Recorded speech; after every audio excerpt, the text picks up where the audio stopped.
Граждане двух стран с нетерпением ждали открытия контрольно-пропускного пункта, поэтому с радостью отпраздновали сегодняшнюю церемонию открытия, так как народы Кыргызстана и Узбекистана издавна являлись родственниками и поддерживали связь друг с другом, и их давние желания воплотились сегодня в реальность.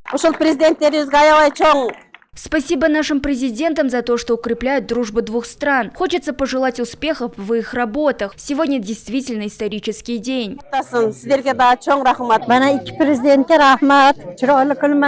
Спасибо лидерам двух стран. Для нас это как сон. Мы много лет ждали открытия этого КПП. Теперь мы стали ближе к нашим родственникам из Харасу. Планируем навещать их чаще. Пусть наша солидарность и дружба будут вечными. Это хорошая новость для всех нас. И нашей радости сегодня нет предела. КПП работает в дневное время 12 часов. Граждане могут переходить контрольно-пропускной пункт с ID-паспортом, а также здесь установлены новые системы для экономии времени. Со стороны выхода установили 5 кабин, а со стороны входа 4 кабины, а также предусмотрено все нужное и современное оборудование. Поставили кондиционеры, инвалидные кресла, то есть все, что нужно для удобства и комфорта граждан.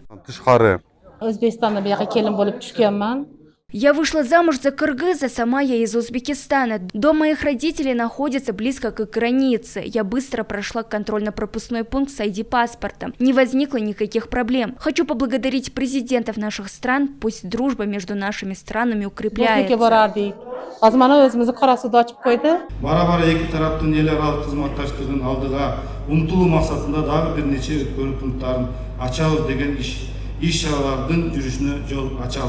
Данный КПП был закрыт в одностороннем порядке в 2010 году. Отметим, что открытие пропускного пункта спустя столько лет свидетельствует об укреплении дружественных отношений двух соседних стран. Нагима Бакаева, Саймых Маратулу, Уран Адишев, ЛТР, город Ош.